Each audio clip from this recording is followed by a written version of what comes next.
बसपा से कांग्रेस में शामिल हुए विधायकों ने आज फिर जयपुर में बैठक की। विधायक संदीप यादव के आवास पर हुई इस बैठक में राजेंद्र सिंह गोड़ा, जोगेंद्र सिंह अवाना और लाखन मीणा शामिल रहे। बैठक में प्रदेश के वर्तमान सियासी घटनाक्रम को लेकर चर्चा की गई। बैठक के बाद मीडिया से बातचीत में इन विधायकों ने कहा कि राजस्थान में सरकार सुचारू रूप से चले, यह हमारी कोशिश है, लेकिन हम लोगों के साथ भी न्याय नहीं हुआ। विधायकों ने कहा कि मुख्यमंत्री ने हम लोगों के काम खूब किए, लेकिन अब 2.5 साल का वक्त निकल चुका है और अब मंत्रिमंडल का विस्तार भी होना चाहिए।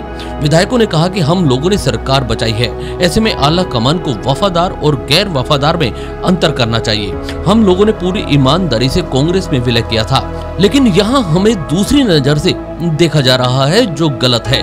आला कमान को दबाव में नहीं आना चाहिए। उन्होंने कहा कि कुछ लोग बार बार आला कमान पर प्रेशर बना रहे हैं, जबकि उन लोगों ने सरकार को अस्थिर करने का प्रयास किया। उन्होंने कहा कि आला कमान को दबाव में नहीं आना चाहिए। सरकार उन लोगों की मेहनत से नहीं बनी थी, बल्कि हम लोगों की वजह से बची थी।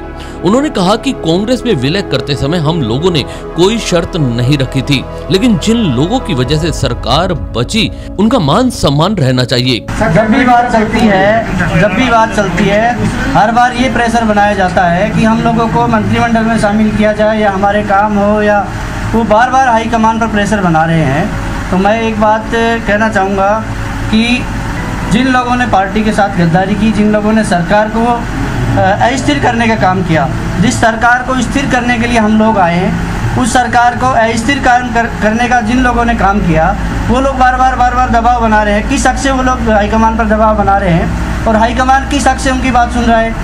उनकी वजह से तो सरकार गिर चुकी होती।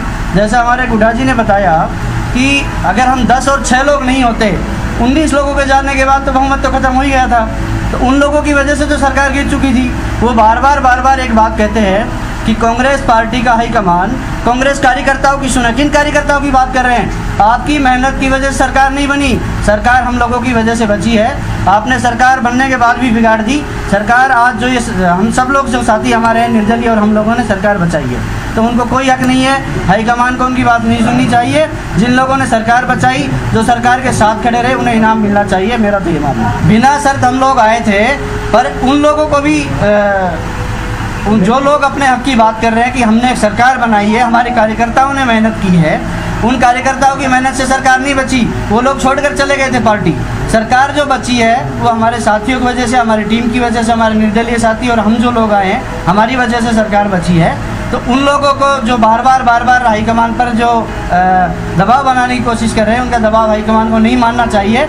और जिन लोगों ने सरकार का साथ दिया, उनको जो भी पार्टी हाईकमान निर्णय करे, मुख्यमंत्री जी जो निर्णय करे, वो उनके पक्ष में करना। हम इनसे है कि जिन लोगों ने भी सरकार बचाने का काम किया, वैसे माननीय मुख्यमंत्री जी लगातार हमारे काम कर रहे हैं। हमें उनसे कोई किसी भी तरह का कोई उनसे हमारे मन में किसी तरह का उनसे कोई ऐसा भाव नहीं है। हम उनका सम्मान करते हैं, वो हमारा काम भी कर रहे हैं। बट साथ में हमारी ये मांग है कि हम लोगों ने सरकार को बचाने में अहम भूमिका निभाई है, और जो लोग पार्टी को छोड़कर सरकार को बीच में मझधार में छोड़कर चले गए थे, उन लोगों की बात नहीं सुनकर बाकी लोगों को भी मान सम्मान मिलना चाहिए। उल्लेखनीय कि कल भी इन विधायकों की बैठक हुई थी। कल उदयपुर वाटी विधायक राजेंद्र सिंह गोड़ा ने कहा था कि अगर 1 साल पहले हम और 10 निर्दलीय विधायक समर्थन नहीं देते, तो गहलोत के पास रिजाइन देने के अलावा कोई रास्ता नहीं बचता।